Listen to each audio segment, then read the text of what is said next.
ಸ್ನೇಹಿತರೆ ನಮಸ್ಕಾರ.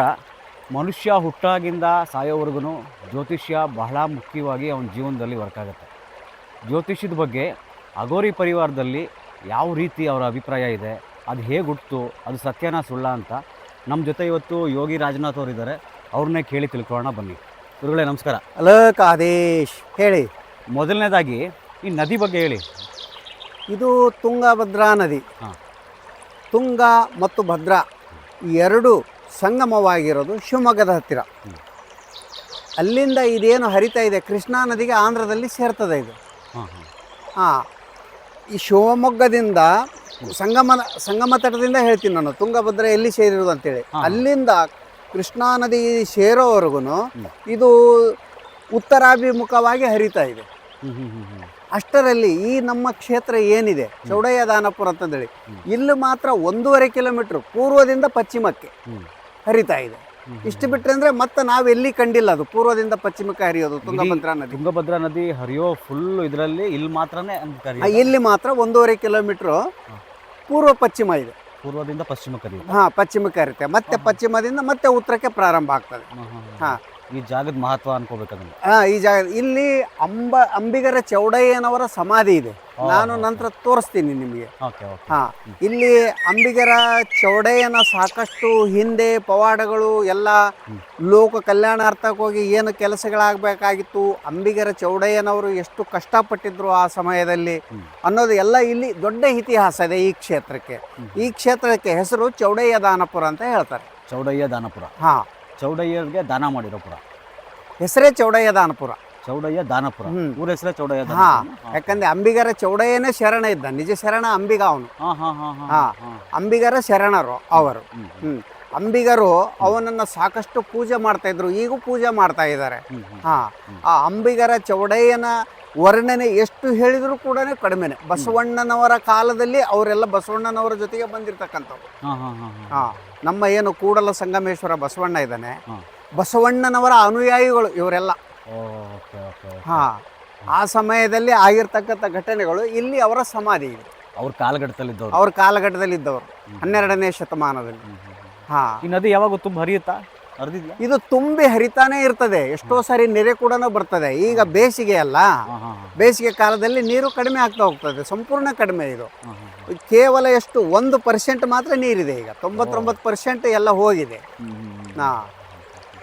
ಈಗ ಮುಖ್ಯವಾಗಿ ಮನುಷ್ಯನ ಜೀವನದಲ್ಲಿ ಜ್ಯೋತಿಷ್ಯ ಒಂದು ವಿಜ್ಞಾನ ಅಂತ ಹೇಳ್ಬೋದು.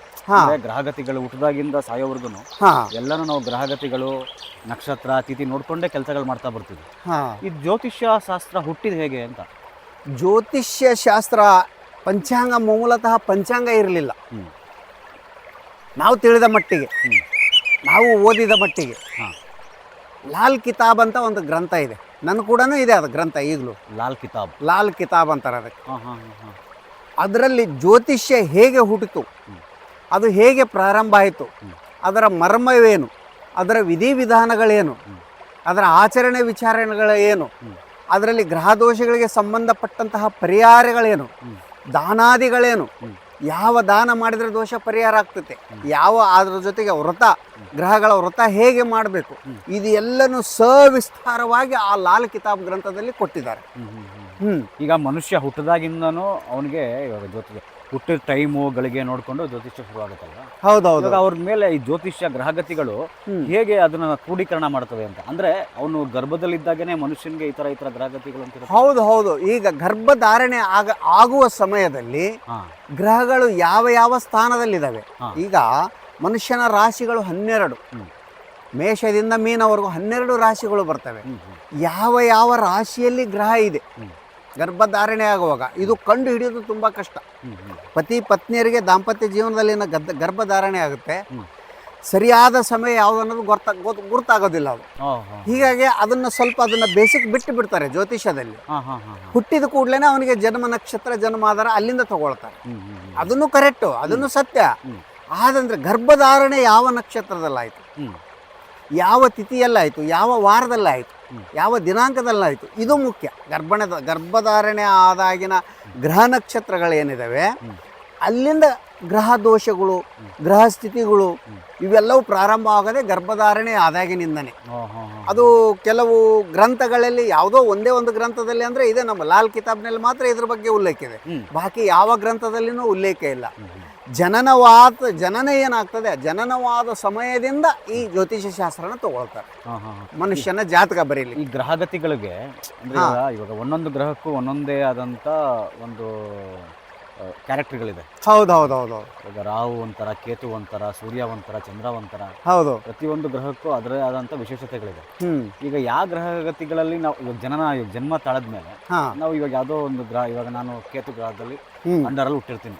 ಹೌದು. ಸೊ ಇವಾಗ ನನಗೆ ಏನೋ ದೋಷ ಇರುತ್ತೆ ಅಥವಾ ಇನ್ನೊಂದೇನೋ ಇರುತ್ತೆ, ಈ ಪರಿಹಾರ ಕಂಡ್ಕೋಬೇಕಂದ್ರೆ ಅದೆಲ್ಲ ಯಾವ ರೀತಿ ಮಾಡ್ಕೋಬೇಕು? ನಮ್ಮ ಅಘೋರ ಮಾರ್ಗದಲ್ಲಿ ಲಾಲ್ ಕಿತಾಬಿನಲ್ಲಿ ಕೊಟ್ಟಿರೋ ಪ್ರಕಾರ ಅದರಲ್ಲಿ ನೋಡಿ, ಈಗಂದ್ರೆ ಮೇಷಾದಿ ರಾಶಿಯಿಂದ ಹಿಡಿದು ಮೀನ ರಾಶಿಯವರೆಗೂ 12 ರಾಶಿಗಳದ್ದು ಹೇಳಿದೆ ನಿಮ್ಗೆ.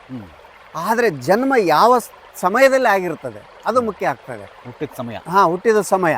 ಹುಟ್ಟಿದ ಸಮಯದಲ್ಲಿ ಹುಟ್ಟುವ ಸಮಯದಲ್ಲಿ ಯಾವ್ಯಾವ ನಕ್ಷತ್ರಗಳು ಯಾವ ಯಾವ ರಾಶಿಯಲ್ಲಿದ್ದಾವೆ ಅದನ್ನು ತಿಳ್ಕೊಬೇಕು. ಅದು ಹೇಗೆ ಗೊತ್ತಾಗುತ್ತೆ? ಅದು ಪಂಚಾಂಗದಲ್ಲಿ ಗೊತ್ತಾಗುತ್ತೆ. 12 ಮನೆಗಳಿರ್ತವೆ, 12 ರಾಶಿಗೂ 12 ಮನೆಗಳಿರ್ತವೆ. ಯಾವ್ಯಾವ ಮನೆಯಲ್ಲಿ ಯಾವ ಗ್ರಹದೆ ಇದನ್ನು ತಿಳ್ಕೊಬೇಕು, 1 ರಿಂದ 12ರವರೆಗೂ.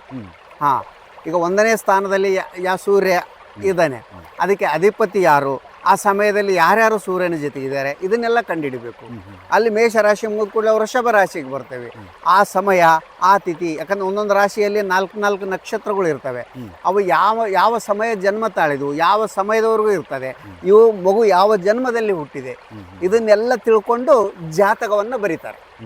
ಅಂದರೆ ಜಾತಕಕ್ಕೆ ಮೇನ್ ಆಗಿ ಸಮಯ ಮುಖ್ಯ. ಸಮಯ, ತಿಥಿ, ವಾರ, ನಕ್ಷತ್ರ, ಇಷ್ಟ ಕಾಲ, ಆಮೇಲೆ ಸ್ಥಾನ, ಇದು ಮುಖ್ಯ ಆಗ್ತದೆ. ಈ ನವಗ್ರಹ ಎಲ್ಲಾ ಸ್ಥಾನಗಳು ಪಲ್ಲಟ ಅಲ್ಲಿ ಅಷ್ಟು ಸ್ವಲ್ಪ ಒಂದೊಂದು ಸೆಕೆಂಡ್ ಕೂಡ ವ್ಯತ್ಯಾಸ ಆದ್ರಂದ್ರೆ ಅವನ ಜಾತಕ ಸುಳ್ಳಾಗಿ ಬರ್ತದೆ. ನವಗ್ರಹಗಳ ದೋಷ ಪರಿಹಾರಕ್ಕೆ ಸಾಮಾನ್ಯವಾಗಿ ಜ್ಯೋತಿಷದವರು ನೋಡಿ, ನಿಮ್ಗೆ ಈ ತರ ಒಂದು ದೋಷ ಇದೆ, ಹೌದು, ಈ ದೇವಸ್ಥಾನಕ್ಕೆ ಹೋಗಿ ಈ ತರ ದಾನ ಮಾಡಿ ಈ ತರ ಎಲ್ಲ ಹೇಳ್ತಾರಲ್ಲ, ಅದು ಸತ್ಯನಾ? ಅದು ಮಾಡಿದ್ರೆ ಪರಿಹಾರ? ಸತ್ಯ. ಅದು ನಿಜವಾಗಿ ಅದು ದೋಷ ಇದೆ ಇಲ್ಲೋ ಅನ್ನೋದು ಕಂಡು ಹಿಡಿಯೋದು ಜ್ಯೋತಿಷಿ.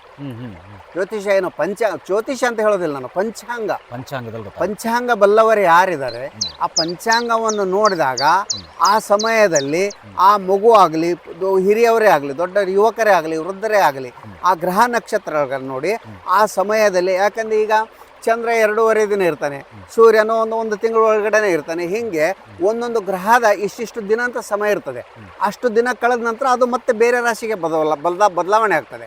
ಇದನ್ನೆಲ್ಲ ನೋಡ್ಕೊಂಡು ಆ ಸಮಯದಲ್ಲಿ ಅವನು ಬಂದಿರತಕ್ಕಂಥ ವ್ಯಕ್ತಿ ಯಾವ ರಾಶಿ ಅವನಿದ್ದಾನೆ, ಅವನು ಹುಟ್ಟಿದ ಜನ್ಮ ದೋಷಗಳು ಏನೇನಿದ್ದಾವೆ ಅದನ್ನೆಲ್ಲ ಕಂಡುಕೊಂಡು ಅದಕ್ಕೆ ತಕ್ಕಂತೆ ದಾನಾದಿಗಳನ್ನು ಹೇಗೆ ಮಾಡಬೇಕು, ಅದರಲ್ಲಿ ಗ್ರಹಗಳಿಗೆ ಸಂಬಂಧಪಟ್ಟಂಥ ವೃಕ್ಷಗಳು, ಕ್ಷುಪ ಅಂದ್ರೆ ಸಣ್ಣ ಗಿಡಗಳು ಇದಾವೆ, ದೊಡ್ಡ ಮರಗಳು ಇದಾವೆ ಗ್ರಹಗಳಿಗೆ ಸಂಬಂಧಪಟ್ಟಂತೆ. ಒಂದು ಗರಿಕೆ ಹುಲ್ಲು, ಕುಶ ಅಂತೀವಿ ಅದಕ್ಕೆ ನಾವು. ಆ ಗರಿಕೆ ಹುಲ್ಲಿನಿಂದ ಹಿಡಿದು ದೊಡ್ಡ ಏನು ಅಶ್ವತ್ಥ ಮರ, ಅರಳಿ ಮರ ಇವೆಲ್ಲದವು ಅಲ್ಲಿವರೆಗೂ ಈ ಗ್ರಹಗಳಿಗೆ ಸಂಬಂಧಪಟ್ಟಂತ ವೃಕ್ಷಗಳಿದಾವೆ. ಆ ವೃಕ್ಷಗಳನ್ನ ಹೇಗೆ ಪೂಜೆ ಮಾಡಬೇಕು, ಪೂಜೆ ಆದ್ಮೇಲೆ ದಾನಗಳನ್ನ ಹೇಗೆ ಮಾಡಬೇಕು, ಇದೆಲ್ಲವೂ ಆ ಜ್ಯೋತಿಷ್ಯ ಬಲ್ಲವರ ಕಡೆಯಿಂದ ತಿಳಿದುಕೊಂಡು ಆ ಸಂಬಂಧಪಟ್ಟಂತ ಗ್ರಹ ದೋಷ ನಿವಾರಣೆಗೆ ಇವನ್ನೆಲ್ಲ ಮಾಡಿದ್ರಂದ್ರೆ ಅವನಿಗೆ ಗ್ರಹ ದೋಷ ಸಂಪೂರ್ಣ ನಿವಾರಣೆ ಆಗೋದಿಲ್ಲ, ಶಾಂತಿ ಆಗ್ತದೆ ಅಷ್ಟೇ ಗ್ರಹ. ಯಾಕಂದ್ರೆ ನಾವು ಒಂದಲ್ಲ ಒಂದು ದಿನ ಮತ್ತು ಅದೇ ಸ್ಥಾನಕ್ಕೆ ಬಂದು ಅದೇ ಕಾಟ ಕೊಡ್ತಿರ್ತಾನೆ. ಆ ಸಮಯದಲ್ಲೆಲ್ಲ ಗ್ರಹಗಳಿಗೆ ಶಾಂತಿ ಮಾಡ್ತಾ ಇರಬೇಕು. ಗ್ರಹಗಳಿಗೆ ನಾವು ಜೀವಂತ ಇರೋವರೆಗೂ ಯಾರು ಶಾಂತಿ, ಪೂಜೆ, ಪುನಸ್ಕಾರ ಇವೆಲ್ಲವನ್ನು ಮಾಡ್ತಾ ಬರ್ತಾರೋ ಅವರು ಅತಿ ದರಿದ್ರನಾಗಿದ್ದವನು ಕೂಡ ಒಳ್ಳೆಯವನಾಗ್ತಾನೆ. ಅವನು ಗ್ರಹ ಶಾಂತಿ ಮುಖ್ಯ ಮನುಷ್ಯನಿಗೆ. ಇವೆಲ್ಲ ಅಂದ್ರೆ ಲಾಲ್ ಕಿತಾಬ್ ಹೇಳಿದ್ರಲ್ಲ, ಲಾಲ್ ಕಿತಾಬ್ ಬರ್ದಿದ್ದಾರೆ. ಅದು ನನಗೆ ನೆನಪಿಲ್ಲ. ಲಾಲ್ ಕಿತಾಬ್ ಬರೆದು ಸಾಧಾರಣ 1818 ಇಸ್ವಿಯ ಗ್ರಂಥ ಇದೆ ನನ್ನ ಕಡೆ. ಅದರಲ್ಲಿ ಸಂಸ್ಕೃತದಿಂದ ಹಿಂದಿಯಲ್ಲಿ ಅನುವಾದ ಮಾಡಿದ್ದಾರೆ. ಅದನ್ನ ನೋಡಿದ್ರೆ ಗೊತ್ತಾಗ್ತದೆ, ನೆನಪಿಲ್ಲ ಅದು ನನಗೆ. ಅದನ್ನ ಹೇಳ್ತೀನಿ ನಾನು ಆಮೇಲೆ.